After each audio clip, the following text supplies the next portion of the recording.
And now, it's that time of the week once again. Welcome to the Departure Lounge podcast with your host, Tom Whittle, your ticket to the home of aviation podcasts. Sit back, relax, and enjoy the flight.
Good evening and welcome to the very special episode of the Departure Lounge Live here on the Departure Lounge YouTube channel, and of course we're live on Visions International as well, so hello to you if you're watching there.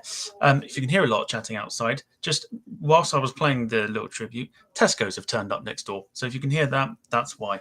But yeah, so we're hosting a very special episode this evening in honouring the late Queen Elizabeth II, of course, with all things aviation related. But let's go into the main show itself. So my name is Tom Whittle, as you know. I am the host of the show, and joining me this evening is Ken Carr. Ken, a very good evening to you. How are you? Good evening, Tom. Very good. Had a great day. So all good. Good stuff. Yeah, good stuff. And I've got wine on the way. Sorry. Awesome. One thing we will ask is Ian has politely, one of our moderators has put it in there very nicely. Please keep the chat respectful this evening. Anybody that fails to do that will be banned immediately straight away. So if you don't want to be banned, please keep the chat respectful. If you have nothing nice to say, don't say it at all. Tom, can I just give a word out to my mods, especially Jim, because they're on the chat. Can we do the same on our VI media stream as well? Anything disrespectful, gone. No message, just get rid, please, guys. Thank you. Yeah. Wonderful. So we'll get into a little bit of the housekeeping while we're here. So you can probably hear the Tesco man reversing in the background. Always picks his time.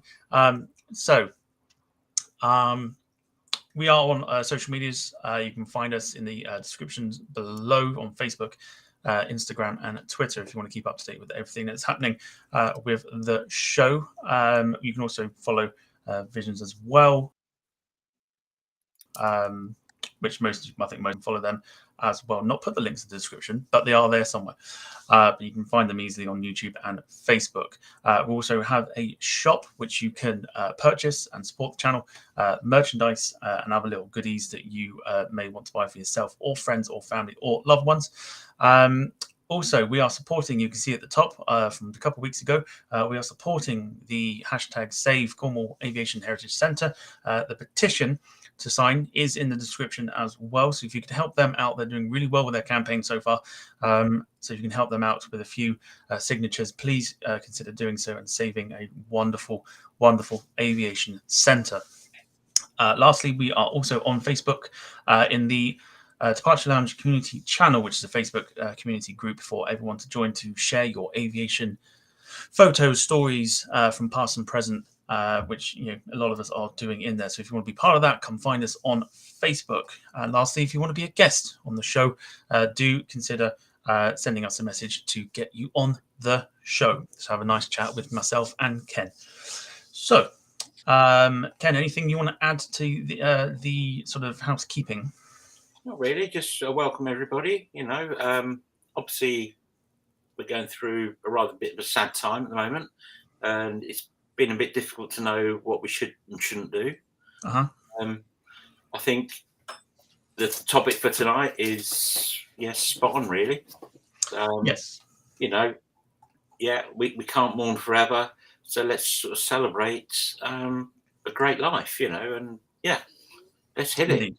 Indeed. We're not going with a colourful background this evening. We're keeping it as very sombre as possible.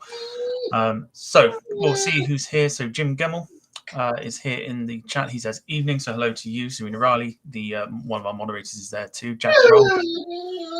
Dog's there as well. I've decided to have a bit of a moan. No, that's all right. Jack Rolls is there. Hydra APUs, he's there. Darren Smith, Rob Brown, Plain Spot in Transatlantic. Alison, thank you for joining us. Ian Harley, as we mentioned. MaxJet TV Live. Michael Painter, good evening to you. Clive Everly, hello to you. Ling Keeble, hello to you. Simon Brackett, hello to you. Who else have we got here that I know? There's some names there. No, I think that's pretty much everybody so far. So yes, hello to you. Get your comments in, tributes towards tonight's topic of conversation, and any sort of aircraft type stories that you may have involving the Queen. If anybody's got any extra info, just send or bung it in the chat. Bung it in the chat. Bung in the chat. So, as we mentioned, we are talking about the transport side of things that Queen Elizabeth II used throughout her 70-year reign as Queen. We've had a quick sort of look through many sort of sources like websites and that to have a look, and there's some really interesting stuff in terms of what she's used. I don't know if you found the same thing, Ken. It's quite, there's some really fun enough. We were actually putting together a piece for the next LHR magazine on kind of the time she visited Heathrow or used Heathrow, and obviously the very first time was when she landed in Britain as Queen. She was actually in Kenya, wasn't she? And that flight home brought her back to Heathrow. That's right. So obviously aviation's played a massive part in her life because she's had to go all over the blooming planet, hasn't she? So pretty much, yes. She didn't have aviation at heart, but being around sort of the Second World War, and I think somebody was mentioning that she'd been driving ambulances and things like that, and auto mechanic and doing mechanics on cars and stuff. In the Second World War, and she had a bit of a fruitful sort of life. As Ken mentioned with the flight, that obviously she went out as a princess and came back as a queen, was her tour to Africa, I believe, with her husband, obviously. Kenya, I think, wasn't she, when she became queen? I think it was Kenya, something like that. Yes, King George was deemed too ill to make the flight himself, so that's why at the time Princess Elizabeth was nominated to fill in for him. And literally taking the words right out of my mouth, Jack Rolls, BOAC played a massive part within the Queen's transport, and they certainly did in the early years of her, the infancy of her as a queen. Hang on, when did Jack become JR Aviation Photography? Well, shameless self-promotion, we call it. But okay. Nice one, Jack. But yes, he's changed his name to make it even harder for us. I think he's having a competition with MaxJet TV Live. Yeah. Jack, we're going to come down and see you and give you a bit of a slap, mate. But he is right. He's definitely right. The BOAC did play a massive part, and the first sort of I've got a little thumbnails here, so I'm just trying to work out. I did take a picture. I did. Yeah, I'm sure I did. But anyway, so they had, or she had, I should say. Oh, there it is. I forgot to add it. The first sort of flight she took, and this is the one that we just mentioned, was on. Now, to many people, this will look like a DC-4, but it is called the Canadair North Star, or the Argonaut, as it was called, which is the Canadian descendant of the DC-4. This is the plane that she took to go to Africa, and obviously brought her back as a queen. Tom, was that the actual plane? Probably not the actual plane. Oh, okay, right. There are a couple pictures of the actual aircraft that she flew that I've got. But no, this is not the actual plane. But this is just like just to give everybody an idea for what we're talking about if you're not quite sure what an Argonaut is. I'm quite surprised that could actually make it to Africa, I must admit. It would have had to, I imagine, do quite a few stops on the way. Excuse me. Probably about 20 by the look of things. But anyway. Well, back in them days, even with the jet planes and stuff, they would have had to do many different stops along the way. Darren Smith hitting the nail on the head, saying that it's basically a re-engined DC-4, and it was actually faster than the DC-4 as well. So the DC-4 used radial piston engines. Canadair decided to use Rolls-Royce Merlin V12 engines to obtain a higher cruising speed. Obviously, getting the Queen to her destination quicker than what any other plane would have done. I quite like the DC-4, but this somehow, I know it looks very, very similar, but I quite like the way that this Argonaut looks. Yeah. Of course, BOAC did play a massive part in the in the transportation of the Queen, and you would I think you'd associate BOAC with almost like royalty, being sort of like before the merger, the British airline sort of thing. Yeah. Anything to add, Ken, on this one? No, not particularly. Just like say, it just looks so ancient, doesn't it? Really, when you look, we know what's going on now, and it's just like, wow, that went all the way to it took her all the way to Africa. I say obviously multiple stops, but yeah, it's just like, and that just shows you 70 years. It really kind of brings it home how long the Majesty was on the throne. It's just mad. Absolutely. It's for a lot of people, if you're born sort of like say from the mid 1950s onwards, this is all you know. So it's a massive change in. Like I say, when she was traveling around Britain on trains, she'd been on steam trains at that point. Yeah, I think it's the Royal Train, isn't it, or something? Yeah. The Royal Train that she had. To be fair, I'm going to be controversial. They should have used that last week to bring her home instead of C-17, but that's a different thing. But yeah, diesels didn't really come into service until 1958. So when she was ascending the throne, that looks quite modern compared to a steam engine, doesn't it? Do you know what I mean? Yeah. It's just like, wow.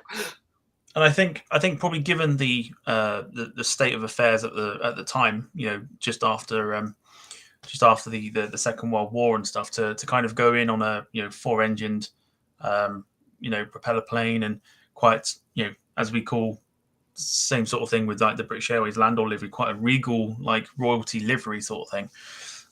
It's also about how you look going to a place like going on tour, shall we say, to these different countries to kind of meet and greet and sort of do the royal duties. Yes, yeah. So yes, wonderful stuff. There's a few comments coming in, which Steve Plains watching from, I believe, a laundrette. I know this because he sent a picture on Facebook, so I'm not making that up. He says there was a nice story. The top brass were concerned about having to use a C-17 to bring the Queen home. In planning, she said, if it's good enough to bring troops home, it's good enough for me. Fair enough. And quite nice, actually, as well, for those that sort of haven't seen any of the pictures and stuff. The C-17 that she got brought back in If you turn the registration upside down, it spelled out Liz. Do you reckon that was planned, or do you reckon that was just complete? I can't decide whether that was planned or not. I want to say it was pretty planned. Cool. I really do. I want to say it was planned, and somebody had that brainwave to go, why don't we use this one because of that reason? Yeah. If it's a massive coincidence, then it's then fair enough. But yeah, I want to say it was planned. But if it is massive coincidence, then fair play. Rob Brown plane spotting there with the registration of Zulu 177. Turn that upside down, and it spells out Liz in Welsh. 2 L's and 2 Z's. Yes, yes. Jim Gemmell saying coincidence. Yeah, I don't know whether it is or not. No, he's put coin incidents. Coincidence. Lay off the booze. But no. Yeah. But a nice little, nice little story. Jim Gemmell again earlier on saying, read somewhere they didn't use the train due to safety concerns when passing through train stations and people on platforms. Yeah, actually, I think Jim's right on that, because basically what's happened in recent years, Flying Scotsman, the very famous steam engine, that's been renovated and back out and about, and there's been so many trespass instances with that. And yeah, I can probably see why they've gone the flight route, to be fair. Yeah, I think as well. I read been a bit chaotic, I think. I read somewhere as well, it's something to do with police numbers as well, doing that 400-mile trip. I don't think it would have been justifiable, so they decided to just go back to doing, bring it's them on the plane. Because, obviously they've got the wrong train and everything. You just think, it would have been fitting, but hey ho. Sorry, Clippity clop in the background. Yeah, the dog. Love it. I don't. But yeah. So Can I just put out a quick appeal? If anybody wants a dog, we have one for you. He's lovely. He's not a problem at all. I'm honest. It's the magic of live television. Yeah, that's what they say. But yeah. So it was a nice little thing to. Jack will have him. Yeah, he's yours, Jack. Yeah, there you go. And Bournemouth tomorrow. That's it. So a nice little thing, I think. If it was a coincidence, then it's very fitting at the same time. But I'd like to think somebody had planned it, but we'll see. So after sort of the use of the Argonaut, which obviously we said used the Rolls-Royce Merlin engines, which had proved their worth with the Spitfire and the Lancaster in the war. A month into the actual tour of Africa, as we sort of were mentioning, she learned that King George had passed away, and this obviously made her the Queen. So she flew back from Uganda to Libya, and then back to London, where she was crowned Queen Elizabeth II. So did she come back on the Argonaut as well? Yeah. Oh, right, okay. Yeah, she would have had it chartered out for for the duties sort of thing.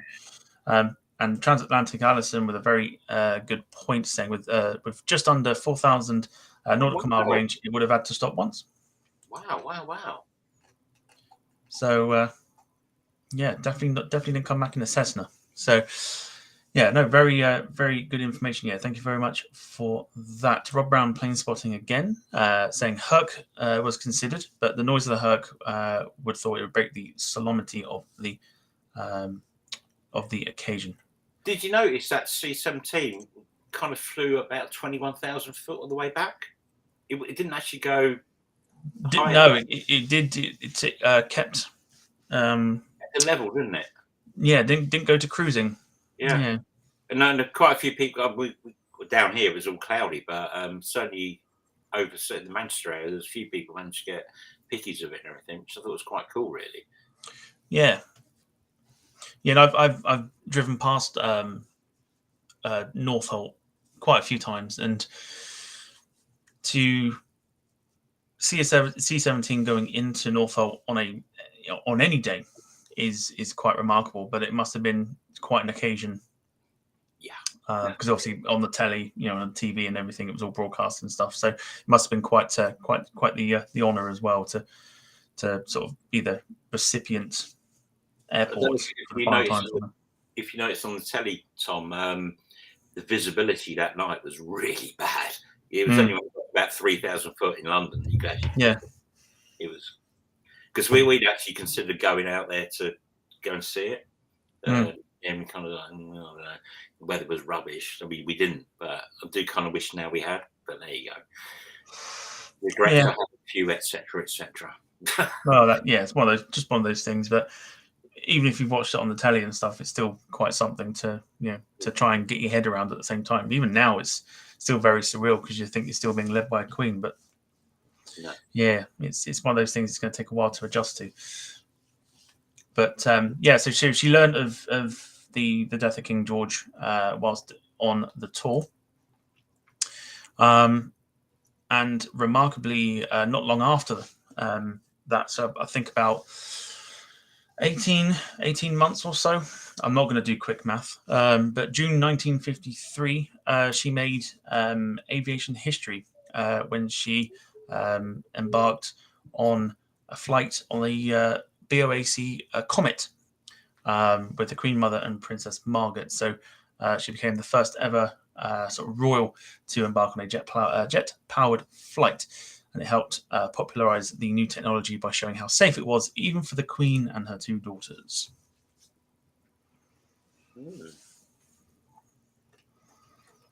So definitely almost like a trendsetter, I suppose, back in those days. Like, it's safe enough for me to do it, so anyone else can sort of. Do you think there was an element of that? Because you kind of like, if I can do it, everybody else can do it. I think purely. This is purely my own opinion, so it's not fact. But I think, given how the Second World War went, and it was only about 8 years afterwards. 8 years afterwards, and that. Did I say daughters? I did say daughters, didn't I? That's my fault. Forgive me for saying daughters. It wasn't daughters at all. But yes, I think personally, it was kind of it could have been seen as a like a power move sort of thing, where it's like, we've only just come out of the Second World War, we've won it. Let's see if we can go a little bit further by trying to make more history sort of thing, and just asserting authority sort of thing. Yeah, softly. Just my opinion. It's not fact. It's just an opinion. But I think, given how Britain had built some of the most like successful fighters during the war and stuff, I think to kind of keep that tradition, and she would have seen it, obviously being involved in it in the war as well.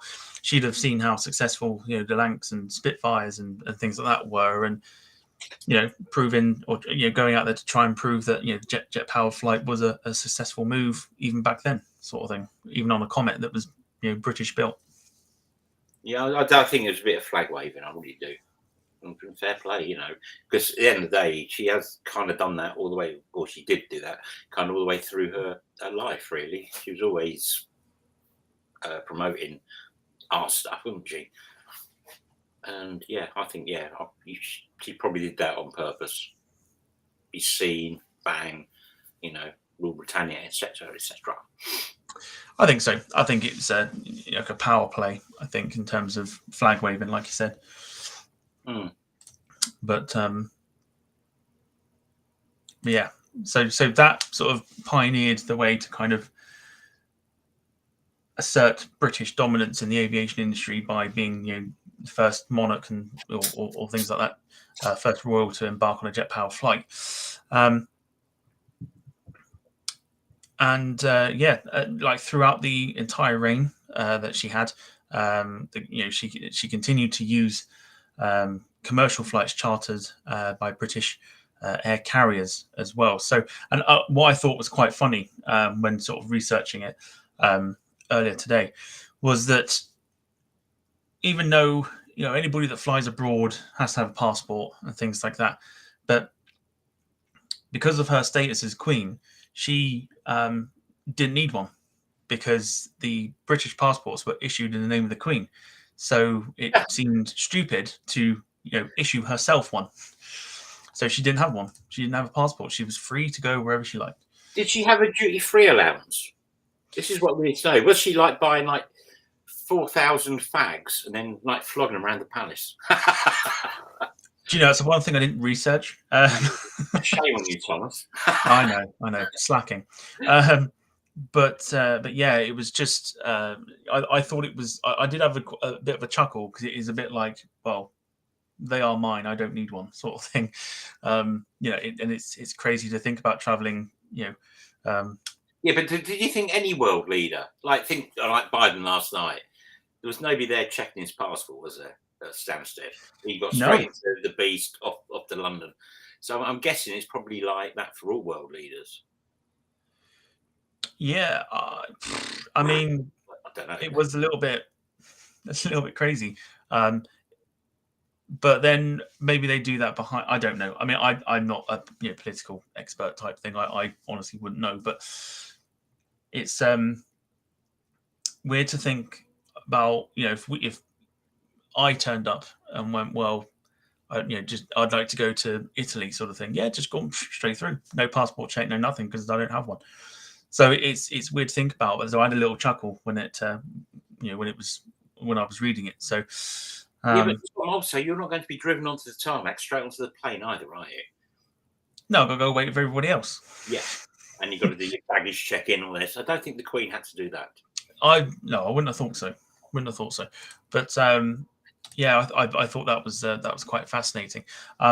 The other sort of fascinating thing, and of course why why one of these sits in Barbados. Is the fact that in November 1977, we're now jumping well ahead, at the end of her Silver Jubilee, the Queen, along with husband Prince Philip, boarded a British Airways flight on Concorde with the registration of Golf Bravo Oscar Alpha Echo. It was from Barbados to Heathrow was the first supersonic flight that the Queen experienced, but not the last. And she used the Concorde for at least 4 more official visits. I believe one was to somewhere in Texas, I think. Yeah, Austin in Texas. Austin, Texas. That was 1991, apparently. Yeah, it was. I don't know where the others were, but yeah, she used it for 4 more official visits, including the one to Austin, Texas, to I think it was an airbase, wasn't it, or something like that? Yeah, Air Force Base. Yeah, Bergstrom it is. Yeah, that's it. Yeah, that's the one. So yeah, but didn't fly as often as you would have thought, being sort of like the flagship. I'm surprised it was only 4 times. I thought it had been a lot more than that. Because I would have thought, I'd have thought it had been a lot more than 4 times. But no, when doing the research, I checked multiple sort of websites and stuff, and no, just about 4 or 5 visits with it. I thought that she would have used it a lot more. I did hear something on some of the coverage this week, and it was on obviously a hearsay thing, but apparently, she really, really loved Concorde. She thought it was fantastic. And you're thinking, well, you would really, wouldn't you? I'm not surprised. Yeah, exactly. I'm not surprised at all. Yeah, not surprised at all that she would have done.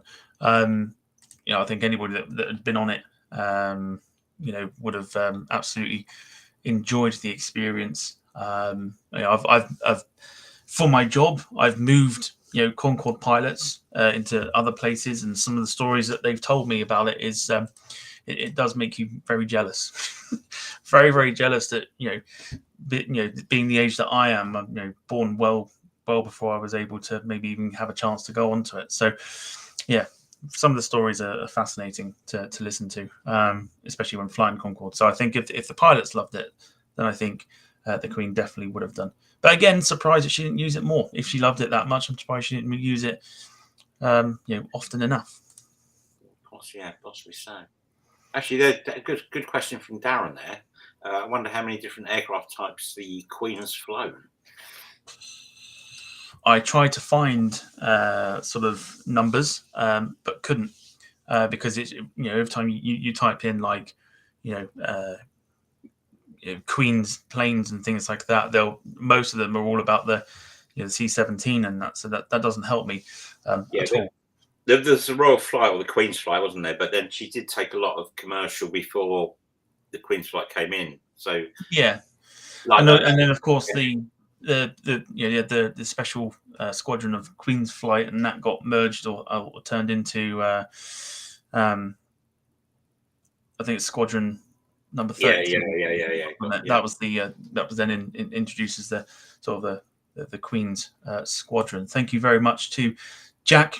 Says just a little something for a class podcast, a massive tribute to a fantastic woman. Thank you very much for the super chat. Much appreciated indeed. If you want to follow in Jack's footsteps by dropping a super chat, you can do so. I would love to know how many different types of aircraft that she flew on. So if anybody does want to be able to do that and tell us, that would be great. But yeah, so we've just got sort of the main sort of aircraft that she has been on, or the squadron have owned, and potentially what's to come as well, which I think is quite an interesting move. And I did the first time I heard it. I thought it was quite interesting that taking out the British, ordering something from the French. But we'll jump onto that a little bit later. To see what happens here. So yes, of course, to mark the fact that the Queen used BOAE, the registration for Concorde there. I believe that is the registration of the Concorde that now sits in Barbados on display, which I think is a nice little touch. Well, it's not on display anymore, is it? Where's that one then? The one in Barbados is now, that museum's shut and you can't actually get in. Oh. So, yeah, there's a bit of like doubt about what's going to happen in the future for that. Every day's a school day. Jim will fill us in properly with that in a minute on the messages. But yeah, that museum's shut in Barbados. Yes. And it's like, what's going to happen? Right. Yeah. Well, I mean, it's there. So, it's there. Yeah, it's there. Just can't see it.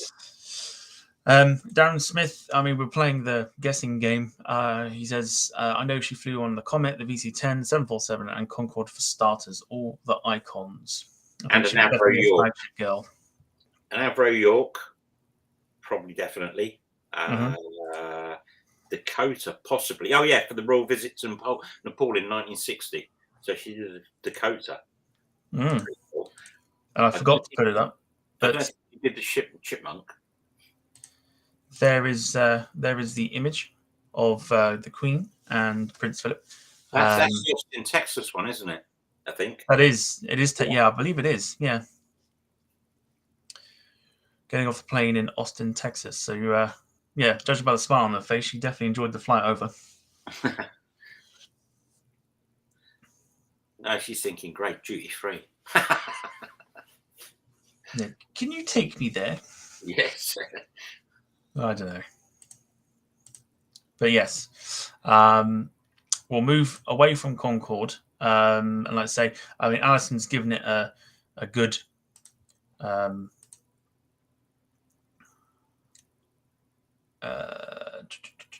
where is it? I've just missed it. Where is it? It's just disappeared. I don't know what you're going to do. Yeah. There you go. Got it. Yeah. Transatlantic Alison, when counting all you have to factor in the numbers of those crazy things called helicopters. Yes, she definitely had a couple of helicopters. And a fun fact, down here in Cornwall, there is a place called Liskeard, for those that know sort of Cornwall well enough. There is also a place called Castle Motors. Next door to that is Castle Air, and that's where the Royals land their helicopters when they come down to Cornwall. It's literally off the that's fine. I'll take Ken off. Now he's disappearing. It's literally off of the dual carriageway. It's got a lightning as a gate guardian sort of thing. And it's fascinating. And they've been there quite a few times when they've been there in a helicopter. And I believe I should have had a picture, but I don't. Here's the comet for those that not quite sure. I don't think that's the plane, but that's definitely the comet that she would have been on to embark on jet power flight. Clive Everly throwing in some knowledge, saying that she also flew on the Bristol Britannia and the Trident's Constellation and Boeing Strato Cruiser. So it's literally a case of anybody that wants to throw in any more sort of what aircraft the Queen flew, that would be wonderful. Jim Gemmell also pointing out the Barbados Museum is closed. Some are starting to wonder what condition Alpha Echo is in. I hope it's not a bad one, especially given obviously the news of the Queen passing and stuff. It'd be a nice little tribute to kind of keep it in good nick. But who knows? Ian saying that she flew on a 777. I don't think she ever flew on the 330 Vespina. She didn't, I believe, but other Royal members have, I think, flown on the 330, but not the Queen herself. But she did fly on the 777, which we'll get onto very shortly. And to go back to the Concorde in Barbados, Transatlantic Allison says, when I last saw it in 2019, it was in really good shape. Wine delivery. The wine has arrived. There's Madeline. Special guest appearance. There we go. Madeline, bugger off. But she, of course, did fly on the 777. This was... Where did she go on that then? So this was... with her relationship of commercial aviation, it continued all the way until sort of the last scheduled long-haul flight. This was the Queen's visit to Australia. When her and Prince Philip boarded the 777, and it was went off to Australia. And believe it or not, oddly enough, the flight back from Perth to London was the longest non-stop flight ever flown by British Airways. Really? Yeah. Wow. So they did it, and obviously you haven't bothered doing it again, knowing that they could do it, but it's probably just very time-consuming and a lot of money to shell out as well, and to send a 777 non-stop nowadays, especially with the age that they are as well, like going like 20, 25 years. So what year was that then, Tom? 2011. 2011, okay. All right. Yes, 2011 this was, and it was the last time that she flew a fully long-haul flight to do a visit. Really? Mm. That's like 11 years ago. Queen's is the last visit to Australia. It was the last scheduled long-haul flight that she took. Right, I'm using that in the magazine then. The internet's a wonderful thing when you can find really good stuff. Yeah. And if you can believe it. No, that's it. Jack's saying that he was 12 then. 2011, I was 19, I think. I was 21.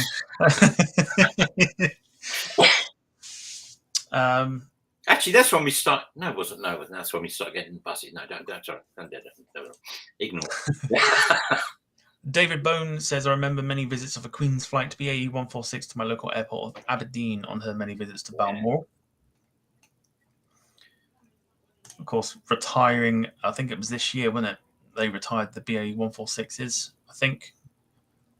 And one is now sitting at Duxford as well, which I'd quite like to go and see.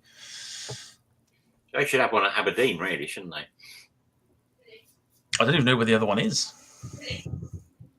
I know they put one at Duxford. I don't even know what they've done with the other one. Jack, everyone's saying don't rub it into the fact that Jack was 12 back in 2011. Max Shet was 10, he thinks, in 2011. Max? Yeah. You might want to double check that. Let's have a look. So Rob Brown playing spotting just now was put in a bit off-piste, but I remember when Now King bumped a Queen's Flight 146 when he went long on landing on one of the Scottish islands, Ben Bakula, perhaps. I don't know the name of the island, but he definitely did bin a 146 off the runway. Was he flying? He was flying it. I didn't realise he had a pilot's license. I know. I'll see if I can find. Clive was 62 in 2011. Blimey, Clive. Here we go. Let's have a look. Prince Charles, yes, there we go. Prince Charles flew the plane. Let's see if I can do this. I can do this. Fantastic. All right, 2 seconds. Let me just. Have you got video of it? I don't have the video, but I do have. an image, which is always helpful. All right, here we go. Love it. So 1994 this was. I know this is completely off-piste, but we'll go with it. Yeah, Prince Charles was behind the controls. And funnily enough, this was the last time that he flew. Because of the crash caused £1 million worth of damage, and because of that, it made him give up flying. The reports were that 3 tires burst as the jet came into land in 33-mile-an-hour winds, and it overshot the runway. And they were told, apparently, or what he said afterwards was that he should have done a go around and tried to land again, but he wanted to get the plane down, and the pubs were shutting. He had to get down quick. It didn't go well. But yes, there was that image that was mentioned before. So Clive saying he landed downwind. That might yes, explain a few bits. Wasn't great. Yeah, it wasn't great at all. David Bone with another good shout, saying that Charles used to fly himself to Barrowmore all the time. He would often jump into a Hawker Siddeley 125 back in the day and head north. For those that don't know, I also have a picture of that. I never realised he actually flew. Yeah, he had a pilot's license and everything. So there is the Hawker Siddeley 125. That's not bad to have in your drive, is it? I've just not at all. That. Oh, look at that. And this was alongside the BAE 146 that they had as well, of course. So was that part of the Royal Flight? There was. Right. Okay. That's what Charles used to fly as well when he flew himself up there. As well from time to time. It's like a Ferrari, isn't it? Just sitting there going, yeah, I'll take that today. Just taking the 125 out. Yeah. And of course the 146 there. No, I prefer the other one. I prefer the sports version. I'm against you. I think I quite like this one. Always been a big fan of the BAE 146. Well, it's got 4 engines, so that's a good start. But yeah. That other one looks really cool. I like that. That looks like a proper sports car-y thing, yeah. Or sports plane, should we say. Yeah, that's going to get you where you want to go quickly. Certainly is. Yeah, I like that. Yeah, it's very nice. It's very nice indeed. Depends which one you fancy. Which one's your preference? When I win the lottery, I'm having that one. Well, you could do, but it's currently sitting at Bournemouth. Bournemouth where is it? There you go. Bournemouth Aviation Museum from Jack. The Siddeley Hawker Siddeley Jack, the other way around. Darren Smith, one for you, Ken, says there is a Hawker Siddeley 125 as gate guard at Northolt. I've probably driven past that, to be fair. Quite a lot. Clive Everly saying that I think he's agreeing with you there, saying that the HS 125 was a wonderful aircraft. I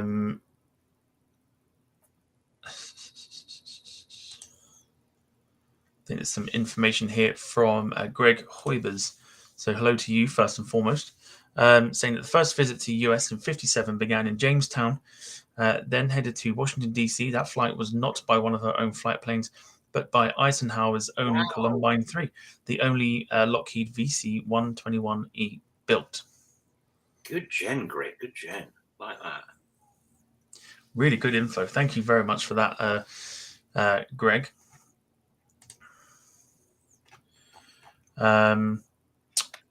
Alison says that the 146 has ECM pods. And for those that don't know what ECM pods are, it's electronic countermeasures, anti-missile pods, including flares, etc. To Wow, really?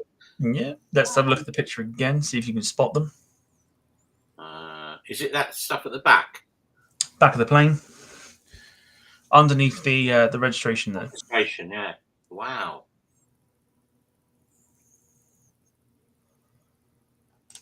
So quite interesting. And Alison confirming they are at the rear. So yes, below the APU. That should have been shown off at an air show, shouldn't it? Fly past with all the stuff coming out the back like they do. Would have been interesting. Yeah, it would have been very interesting, but probably expensive to replace at the same time. I know. If etc. I get it. So, Mr. Practical. Well, you know. Got to think about it. Rob Brown plane spotting with some more wonderful information. King's instructor was Sir Richard Johns, who later became Air Chief Marshal and Chief of the Air Staff.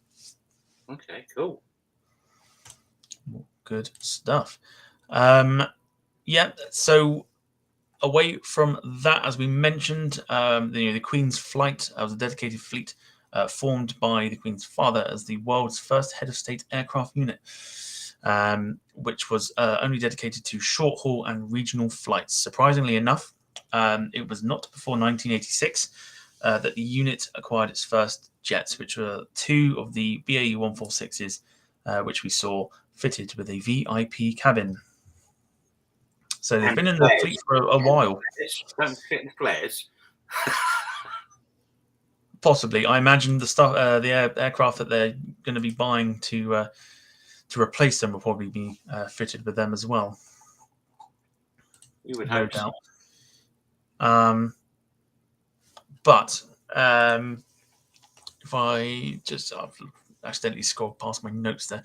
Yes, so as we mentioned, the Queen's Flight was merged into 32 Squadron of the Royal Air Force, which became number 32 Squadron, the official name for it. And the fleet of BAE 146s and BAE Hawker Siddeley 125s were integrated into the squadron, along with an array of helicopters.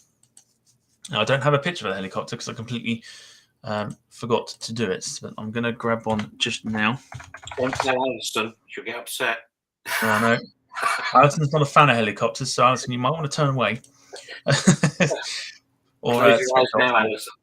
grab yourself a cup of tea or something just while we do this bit.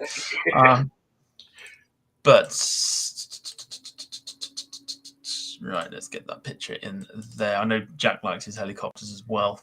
It's a smart helicopter, actually. There you go. So information on this one. It is a Sikorsky S-76C helicopter, and employs a small team of pilots dedicated to providing helicopter services to members of the royal family on official engagements. Try saying that after a few. So, those who do like helicopters, what do we think? It looks like a helicopter. Looks like a helicopter, so you're not a fan. Sikorsky. Where is Sikorsky based? Good shout. I'm just going quick search while I do that. Sounds sort of Russian-y thingy, Eastern Bloc. Let me have a nosy. Oh my god, really? Hold on. I'm sure someone's going to beat me to it in the chat. I think Alison has already. Go on. Alison's saying USA, I presume, to this question.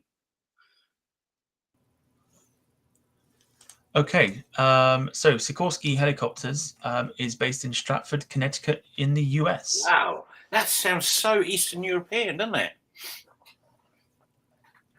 Yes, Sikorsky. And a quick... Igor Sikorsky, who was a Russian-American aviation pioneer in both helicopters and fixed-wing aircraft. So partly Russian. Founded in 1923, so 99 years ago. Next year will be their 100th anniversary. And now part of the Lockheed Martin group, apparently. Darren was saying Sikorsky is Russian. Sounds like maybe not. It's a Lockheed Martin company. Wow. So partly to do with Lockheed. Didn't they fly didn't the Royals use Wessex helicopters? Or I think it's something else. Possibly. I didn't look up helicopters because I'm a bit like Alison. I'm not the not the biggest fan of helicopters, but I know they had this. So, yeah, it's quite nice actually. I think it has visited Cornwall quite a few times on official engagements down here. I think Charles and Camilla, I think, were the ones that came down here in it. I don't think the Queen's ever been down here in a helicopter, but. Yeah, not too bad actually. I quite like the shape of it, and the colour's quite nice as well. Very royal. Tom, I don't know if you know you're going to know this, but maybe one of the viewers might do. But kind of what is kind of the distance that the Royals would use a helicopter as opposed to an aircraft or train or whatever? Because I don't know. Because I know Charles went from Gloucestershire to Wales, and I presume he went from Wales to London this week by helicopter. I just wondered, there must be like a limit, mustn't there, where they think, okay, helicopter's better than the plane or the aircraft, I should say. I suppose if it fits them and if it's better for them, especially access wise, if you were visiting a particular area in especially down here in Cornwall, where we've just got the one airport. Oh, yeah. Yes, yeah. 200 miles. There you go. See, Alison, she's on it. She knows all the answers. She's on fire. She knows her stuff. Yeah, 200 miles is how much they were flying. So yeah, so it makes sense to kind of fly down to like Wales and fly down to Cornwall and maybe up north somewhere else as well to kind of like exclusive helicopter pad sort of thing. Yeah. Okay. Rob Brown plane spotting. Helicopters seem to be preferred choice for the Royals. Andrew flew Sea Kings in the Falklands and William flew search and rescue. He obviously did the air ambulance, didn't he, William? After service. Yeah, I think, yeah. I remember, I know he has been part of that, yeah. But David Bone, I think, adds to it as well. Helicopters are used if the practicalities dictate as opposed to speed.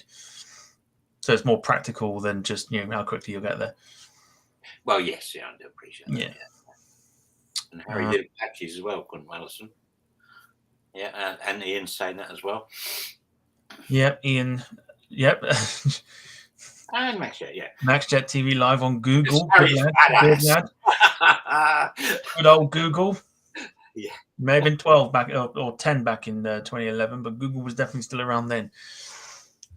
Ian Hartley, same with what Alison says as well. Harry flew in an Apache when he was serving as well. Darren Smith, Royal Ascot and Cheltenham only helipads. Also, Darren's saying 2 hours flight time. Basically, I'm assuming he's saying that's max. Airport location and 2 hours flight time. Yeah, there's no point flying a plane if it's not practical enough. And of course, staffing as well. You can't just, as Alison said, you can't just land in a airfield, get a top up on fuel and stuff without a potential risk there. So, yeah, I think if I was not Queen, obviously, because I'm a bloke, but King, I'd be like, I'm taking my helicopter, I'm going there. Dead easy. Got none of that nonsense like landing like 30 miles away from the an airport that says it's London, i.e. like Southend, that's in Essex. Southend, yes, exactly. Southend, good. And Stansted, it's in Cambridge. Yeah, I get it. Yeah. Now I'm going to land in London. Boom. Green Park. I'm in. Yeah, I'm a land in London. Which one? Yeah. Yeah, but yes. So obviously, as well as aircraft, helicopters, and of course the other, the other sort of ways of transport being the trains and everything else. I've seen that comment. I've just seen it. Yeah, Queen darling. But yeah, now let's sort of go on to the future and the sort of what's with the retirement of the 146s. Rather interestingly, there was a lot of rumor as to what the what the Royals would be using in the future. Many would think British-made aircraft, but there's not really a lot you can think of. So what do? Well, you turn to your friends across the channel and go for the Dassault Falcon. The Falcon 900 LX is the choice of aircraft that will carry the Royals around. They've taken delivery of 2, which is the first Dassault and 4th French plane to ever be operated by the RAF. The designation for it is Envoy 4 CC1. The 2 aircraft will be are currently flown by a mix of RAF and civilian pilots. Of course, they'll be retrofitted with the military requirements needed in order to safely transport the Royals around the country and further afield. I think it's an interesting choice to have gone with this, and it's going to be very weird to see this particular plane carrying the Royals around. Ken, any thoughts on this one? I like the fact it's a trijet. It's not as sexy as that. Was it the HS 125? Oh, you mean this one? Yeah, that is. I love that. I really do love that. That is proper. Obviously, you probably get about 3 people in it, but that is proper. That is a proper aircraft. See, I quite like the Falcon. I've always been I've been very quiet on my love of the Dassault Falcon, from ranging back from the old 20 series, which Cobham used, I think it is, that fly out of Bournemouth and things like that, to right up to these private jets here. And the fact that the they are trijets, so there's not many trijets around nowadays. So it's quite nice to see sort of brand new ones being made, even in the style of this aircraft that's probably been around, or the shape of it at least has been around for a good few decades now. It just looks functional. It doesn't have, I don't know. To me, it doesn't have like sexiness or whatever you want to call it. But yeah, that looks functional. Yeah, I'm sure it's a great aircraft, but the HS125, oh my God, that is like the proper Ferrari of. Put it back up again. Oh, look at that. So good. I knew what was coming. Yeah, I knew what was coming. Yeah, I want one of them. Oh, but actually, it's over. You can see Wembley there, can't you? That is a flight over North London. Yeah, North London. Oh, what a great aircraft. That is possibly my favourite aircraft ever now. I just think that is so good. No, stop it. I like this one, and I've got control, so I'm keeping this one. It has got. I do like the fact it's a trijet. I'll give it that, but the rest of it's just like a bit functional.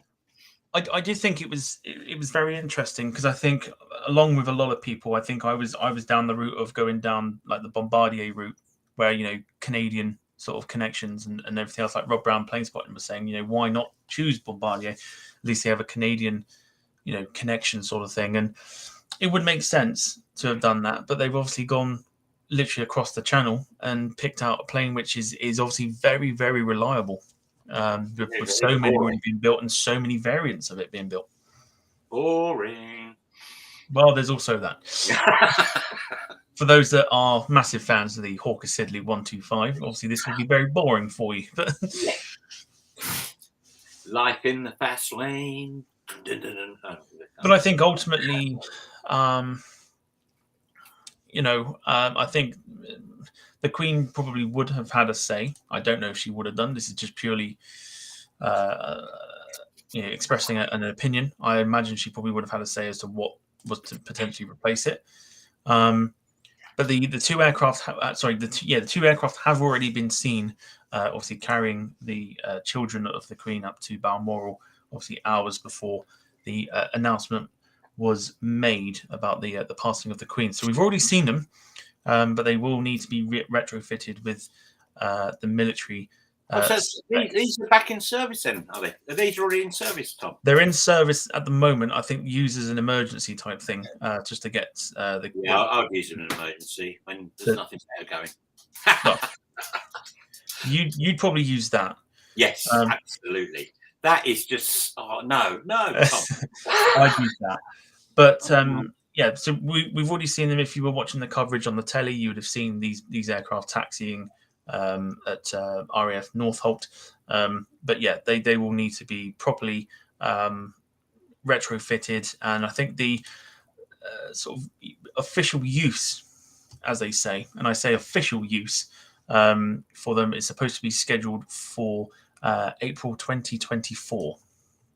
Really? So that's how long it's supposed to be, about 2 years or just under 2 years to get the military upgrades. So there's still time to get it cancelled then. Excellent. Not when they've already received them. Okay. Can't they send them back under bit difficult guarantee or whatever it is? Bit difficult to send them back, especially when they've been taken and delivered and everything else. But disappointed. It's interesting. I'd love to know what people think about this choice. I mean, I don't see why they didn't go for like the Global Express from Bombardier. Another nice sort of private jet that would have done the job. Have you got a photo on them, Tom? I will do. Hold on. Thingy. Come on. Hold on. Chop, come on. Hold on. I wasn't prepared for this. Global Express. Yeah, another one of my favourite private jets. If it's not sports model, don't put it up. Well, you just asked me if I got a picture of it. Yeah, yeah. So I'm putting it up. Let me just I'll add it to the selection here. If anyone's got any choices for what they could have potentially used, and I'll get some pictures and pop them on the screen. Gulfstream 7 from Darren. Gulfstream. Get this one up first. All right. So this is the Global Express XRS, I believe. It's like a sports designation. Oh, come on. That's better than that last one. That's actually all right, yeah. Global 6000 is one of my absolute favourites. Look at the winglets on that. Bloody hell. Oh, sorry. It's a really nice, long range as well. I love how we're just like looking at it from the aircraft, from the outside, where we've got no idea what the interiors are like. But anyway, absolutely not. No, absolutely not. We're never going to travel. No idea. Who cares? No idea whatsoever. I quite like that. That's quite good. It's still not as good as the 125, but it's quite nice. Well, as it was mentioned. Yeah, 747-800. I'll go with Jim. That's got to be the ultimate. Transatlantic Allison's gone with her absolute favourite, which is the A340-600. Yeah, good call. This was Darren. I think this is Darren that suggested the Gulfstream 7. Oh, so virtually looks similar to the Gulf. Yeah, it's got more of more streamlined and more of an edge, should we say? More street edge. I like that. That's even better. And again, look at the winglets on them. Yeah. What I will say is private jets have definitely gotten a lot better looking over the years. Yeah. Apart from your classic, of course, but Oh, no, you're not going to beat that. That is just, wow.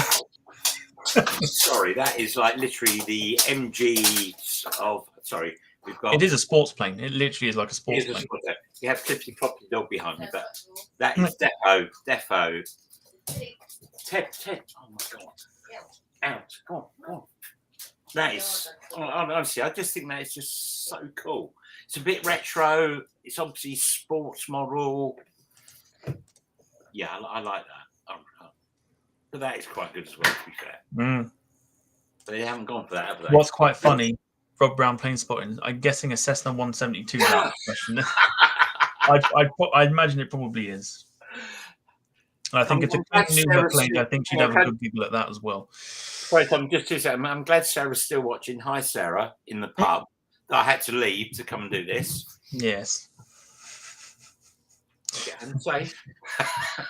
But yes. So I mean, if anyone's got any other sensible business jet ideas for what the royal family could have used, rather than if you're not a fan of the Falcon 900 LX.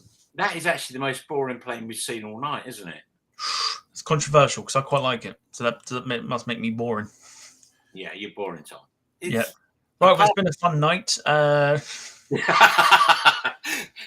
taken over. It's all about opinions. Alison with Airbus A321 XLR in business configuration could work. Yeah. Now they need sexy biz jets, I think. We do need some business jets. I think that's what we'll do just to close out the last sort of like 10 minutes or so. You just have some suggestions as to what the royal family could have used. And I'm just going to do a quick Google and see if I can find any of my own. I mean, there's a whole bunch of business jets out there that you could potentially use. So actually, Tom, being serious just for a minute. So is that the plan now? Is that they kind of go for these biz jet styly things? Well, this is what they will use, sort of going forward. Right. They'll use that going forward. So what are they going to do when they need to go to Australia or New Zealand or wherever? Are they going to have to use domestic? Well, not domestic. BA or whatever, or are they going to use RAF stuff? Well, if I imagine they'll use the Vespina. Can we have a picture of that? I can get one. Sorry. Hold on. Let's provide a decent picture that we can actually use here.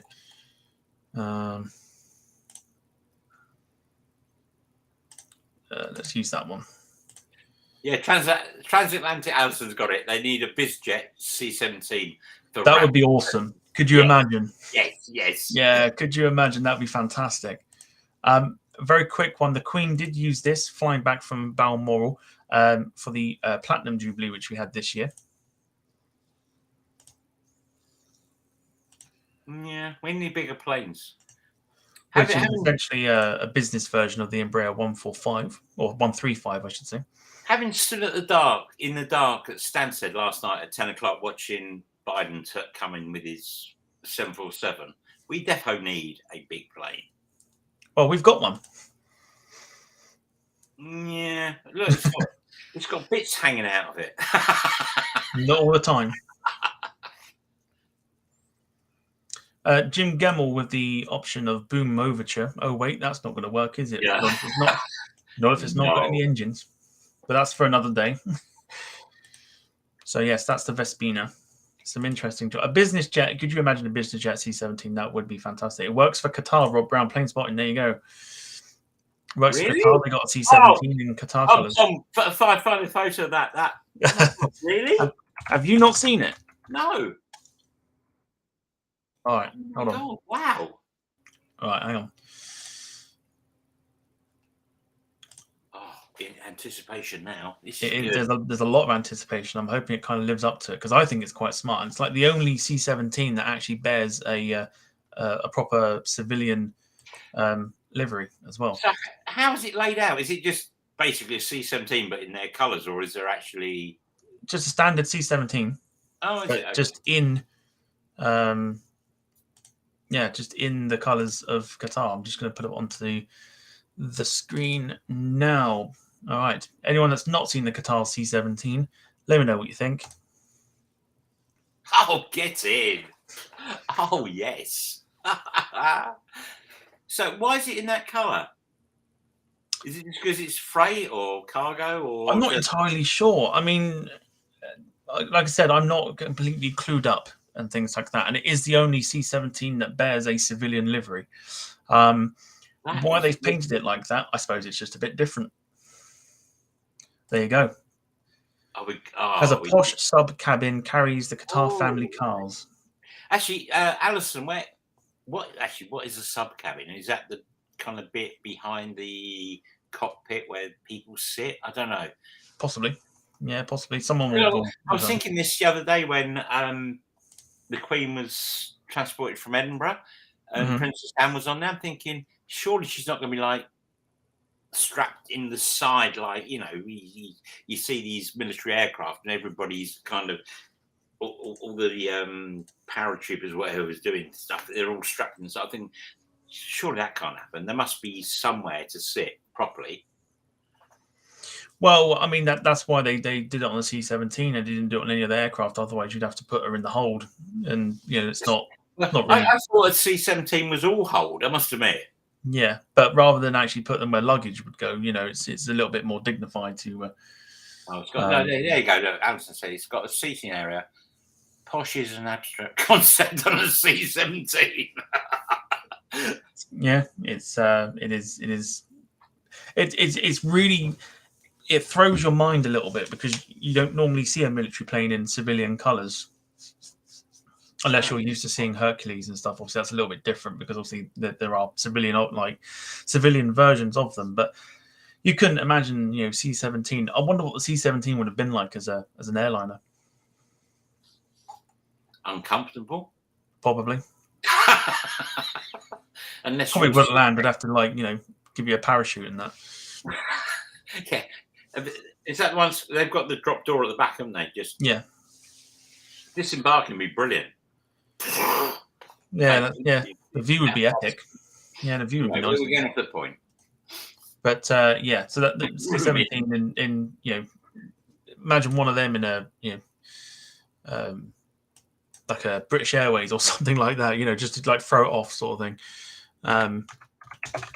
But yeah, that's for those that haven't seen one before, that is a C-17 in civilian livery. That's pretty cool. I like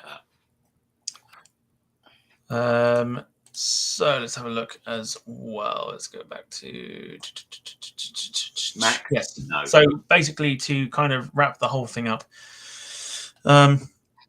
in the sort of the 70 years of Queen Elizabeth II's reign, she has seen quite a few tremendous changes in aviation, both military and civilian. And with the Queen's Platinum Jubilee, which was held in June this year, that was kind of a testament to that, with obviously the fly past of both past and present British aircraft. So yeah, it's she's definitely sort of rode in style to many assignments and official engagements and things like that. And she's definitely had quite a few experiences. I think it's safe to say. Just got some info coming. Just carry on, Tom. I just got some. We'll take the time to. If anyone's got any sort of, any more interesting aircraft that they may have flown on, or just some interesting stories, or just generally things they want to share with us, you can do that for the next sort of 5 minutes of the show before we begin to wrap tonight up. And also, we have a very, very special announcement for our guest next week. It is a guest show next week on Friday, not Sunday. And there is a particular reason why. So we'll play that video as we sort of begin to wrap tonight's show up. Yeah, it's one of those things that you've taken the time to get your head around, in terms of, at least for me and my own experiences, it's very surreal to now go into living with a king than it is than living with a queen. So very, very, very different for a lot of young people, I suppose, and people of a particular age that this is living with a queen ruling the country is all you know. I'm here. Well, just getting some stuff coming through at the moment. I'm a bit surprised at this, but allegedly, for those of you that are near Stansted, Biden and Air Force One are going to leave at 3:00 tomorrow. I can't believe that. I understood he was leaving on Tuesday. And bear in mind the funeral thingy. You know what I mean. Finishes round about midday tomorrow. I'm a bit surprised he's going so quick. But anyway, so anybody around Stansted tomorrow, if you want to see Air Force One depart, 2 or 3 o'clock apparently.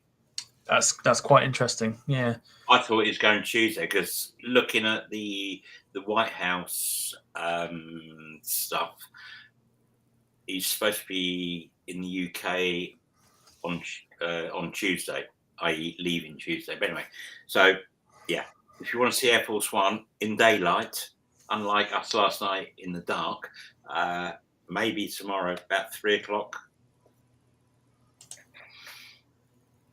I don't know. Alison's saying, sounds like something is happening. As that's a very quick departure. And that is very quick to kind of leave on the same day. So obviously something is needing attention. And that's not worrying at all, is it? Darren Smith, can I use the old stamps? Yes. Yes, you can. And no, you can't use the old money. You have to send it to me. That's what happens. That's it. Any notes you've got to send it to me. Yeah, because it's all worthless now. I'll get rid of it for you. Alison's saying at least Joe Biden won't get in the way of her JFK flight on Wednesday. Literally, the White House was saying the other day, yesterday, he's coming back Tuesday. So yeah, something might be up, which is not going to be good, is it? If he's out of London, if he's out of Stansted at 3 o'clock tomorrow, bloody hell. Anyway, let's look on the positive. Just having a nosy now. Is that on the Stansted page?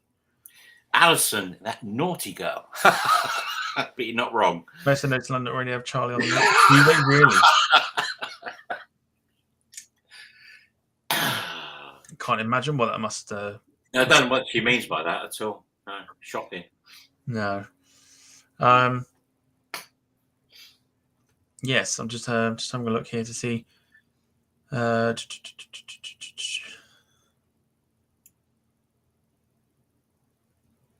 Yeah, I've just seen what you said. Yeah, I've just seen the info. It's really like, wow.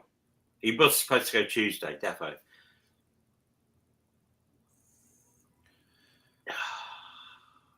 Says attend the funeral and then leave it. Oh, okay. So that's literally 3 hours to get from, or get out of Westminster. Crazy, isn't it? Yeah, very, very crazy. But we'll see. We'll see what happens. If anybody goes down to Stansted, they can find out. Of course, Stansted just very quickly also saw the arrival, or the first arrival, I think it was, of the Korean Air Force brand new 747-8 that was obviously previously Korean Air and obviously been leased. I wasn't going to go and get that, but I had my granddaughter's birthday party, and then we ended up in the pub. Priorities, Ken. Priorities. I know. But tomorrow, it looks like we might be, along with every other bloody live streamer, at Stansted. 3 o'clock. Yes, be an interesting one for sure, I think. That is quite weird though, because he was definitely supposed to go Tuesday. Greg Hubers says, thanks for the stream and info, appreciated.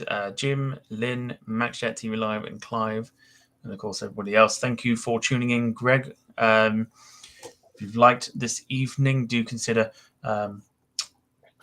dropping us a sub and turn notifications on as well. You can follow. You can have all this nonsense every bloody week. Every week. It's a wonderful way to be nonsense-tized, I guess. Just wait till Sunday night, yes. Yes, every Sunday and occasional other days, which we'll get on to. Oh, yes. Yeah. Next week we're on Friday, which will be interesting, depending on if I finish work on time. I'm hoping I do.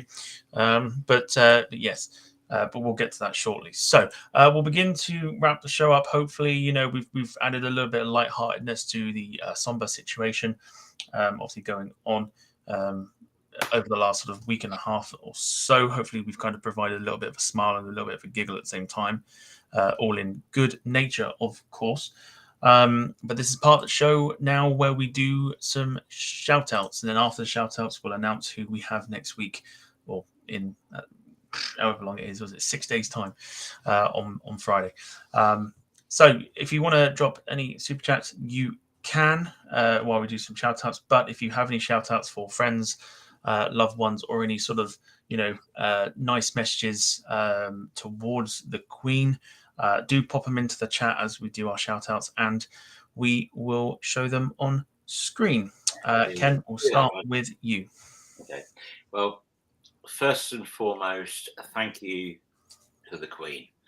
I think she's done an unbelievable service. 70 years. None of us will be working when we're 96, will we? So, do you know what I mean? Unbelievable. So, yeah, thank you to Her Majesty. God bless and good luck to King Charles. He's got a massive job ahead of him with the Republicans, which is fair enough. I haven't got an issue with Republicans, but, I think he's going to shine through. Been really impressed with what I've seen so far.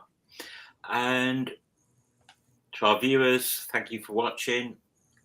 And can you not go to Stansted tomorrow, because we're going to try and live stream, so I need a spot to film, okay? Oh, and I also need to go and charge my batteries up now. So, Tom, can we finish this? Because they take hours. But no, that's all right. It just, at the end of the day, guys, please, just show your respect to the Queen tomorrow. That's all, really. I think, God save the Queen. God save the King. It's going to be so weird singing that as a national anthem. It really is weird, yeah. It's going to be bizarre, isn't it? I suppose lots of appreciation will go out to the Queen for a fantastic job. A lot of people very narrow-minded when it comes to the Queen, but she's done a lot more than a lot of people think. Absolutely. And served the country well into being 96 as well. So, a lot of thoughts and prayers with the royal family for tomorrow. It's going to be an interesting one. I'll for one, we'll be sat watching it, I think, watching the funeral, just to kind of pay the last respects before she is reunited with Philip. So in fact, we'll go with that one first from Lynn Keeble, who pretty much echoes what we've said. Thanks to the Queen and God save the King. Thanks for the stream, guys. See you all next Friday. Don't go anywhere because we haven't told you who we got yet. Yeah. Well, we have said Friday. Lynn's a spy. That's it. Yes. Jim Gilmore saying good night, folks. Catch you all later. Don't go anywhere yet. Don't disappear. Not yet. Yeah, just wait. Not until you know who we got next week. Good. Greg Hubers. We'll be here. Greg Hubers says, well said, the only Queen we have ever had. Love from Canada. So thank you, Greg. That's much appreciated. Same with Alison. I'm not a huge royalist, but Queen Elizabeth was a great ambassador for the UK. Yeah. Much respect. Fantastic. Tom, do you know what? I am very much the same. I'm not a royalist. I don't follow what they do. But this is kind of thing that hits you hard. And it's Tom, I totally believe she was a massive ambassador for the UK. Tom, I was when the news was coming through, which was obviously a lot. Well, it was midday before. And it was 6 o'clock when they announced it. It was obviously she was dead. But yeah, I can't believe how I felt, and I didn't realise I actually felt that much about her. I couldn't sleep. It was strange. I was on a packing job. I work in removals, so I was on a packing job, and the customers there had the TV on, and obviously there was this news about the Queen's health and stuff like that. And the moment that they said, all the children are being summoned to emergency go up there, sort of thing, you sort of think, I've got a feeling it's happened. And then obviously then it did. And a lot of people saying, they kind of knew already, because when you sort of look back, and I noticed it, but didn't really think anything of it. When they were showing pictures of Buckingham Palace, the flag was already, half-mast sort of thing. And that's only when a royal member does pass away. So, yeah, it's a strange one. It's going to be one of those ones that you remember what you were doing, like 9/11, like any sort of event. Absolutely. I was my granddaughter's 4th birthday party today, and quite a few family about, and I was talking to some of the younger members of our family, and we were talking about the Queen, and I was quite surprised at how many of them were going. I started crying. Really, and they're the youngsters. You know what I mean? Because I don't know, it was just weird. The Queen was genuinely part of our life, hasn't she? I've said this, and a lot of people that have been on the telly when they've been doing the queuing up for for the line, they've all said it's like losing a family member. Yeah, it's weird, isn't it? But it's a strange feeling. It can't be explained unless you feel it yourself. It's very hard to explain. Yeah, totally agree. And yep, Greg Cubers says, may have mentioned it, but tomorrow is a national holiday over in Canada as well. And here, yeah. And here as well. So, well, obviously not for me, because I'm now going to get Biden disappearing. With about 9 million other live streamers that we're doing it. Yeah, it's going to be so funny. Yeah. But she's 4. And this is what hits hard as well, I think. And it's one of those things where it kind of throws you. It's Alison says we will be a generation that sees 3 monarchs. At least. At least 3 monarchs. Yeah. Should we reveal who we've got coming up on Friday and why we're doing it on Friday and not Sunday? Let's go.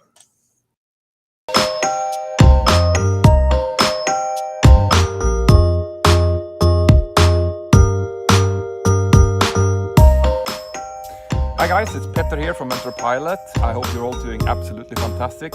I'm really excited to join up with Tom and the team over on the Departure Lounge podcast next week. So I hope to see you all there and see what we'll talk about.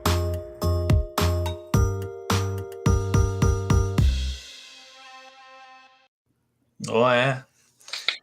Yeah, Mentor Pilot, or better known as Petter Hornfelt, will be with us on Friday to talk about afraid so, Darren. Yes, but yes, is he going to do it from his hammock? Yeah, well, it'd be great. Can we demand that? That'd be fantastic. I'll see if I can request it. Yes, request that. But yeah, Mentor Pilot, or as his name is, Petter Hornfelt, will be with us on Friday evening to talk about his channel, his videos, and of course everything that he gets up to in the aviation world. I mean, I for one I am a watcher. I watch his videos, and I've heard that about you, Tom. Hey? I've heard that about you. You're a watcher. Better than what you told me before we went live, which I'm not repeating. But yeah, I'm a subscriber of his. I watch his videos; they're very informative. So yeah, it's going to be fantastic, and I'm very much looking forward to having him on. So it's going to be it's going to be fantastic on Friday.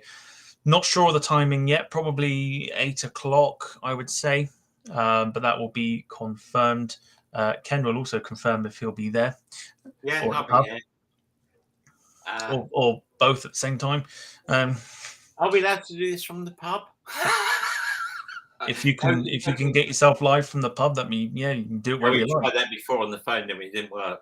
Didn't work. No, it didn't. But yeah, so very much looking forward to that, and hopefully you guys are too. But hopefully we have also, like I said, provided a little bit of a giggle and a smile during a very somber period in history right now. So yes, I suppose what I've got to say is if you've liked or loved this evening's show, do drop us a like, and if you are new around here, do 2 seconds. Sarah's got home. Hang on. Go on then. So she's got. You're disappearing, are you? 2 seconds. I'll take him off. If you are new around here, do hit the subscribe button. It does help the channel out massively, and of course we would appreciate it a lot as well. He's back. Okay, that's fine. There we go. Darren Smith asking, when will you have Mikey from Buffalo Airways? If you can drop me any contact details of him, and I can give him a message, and we'll see. Who are Buffalo Airways? That's the program out that's on like Discovery or something like that, and it's like they fly like DC-3s and things like that. Oh wow, really? Yeah. Oh yeah. So like I'm sure it's like Canada or Alaska or something like that. That sounds cool. So, but find me some contact details, Darren, and I'll see what I can do. Yes, but you talk. Yes, but drop us a like if you've enjoyed the show. Subscribe if you're new, and we're going to say our goodbyes now. So Tom, before we go, yes, go on. Can we just say, Alison, please come on. I think she'll be a brilliant guest. Well, Sarah. Oh, hang on. Here's drunk Sarah. Hello. Sorry, don't say that. It's still live. Oh, fuck off. No, shh. Please don't swear. It's Channel 4. That's all right. But yes. But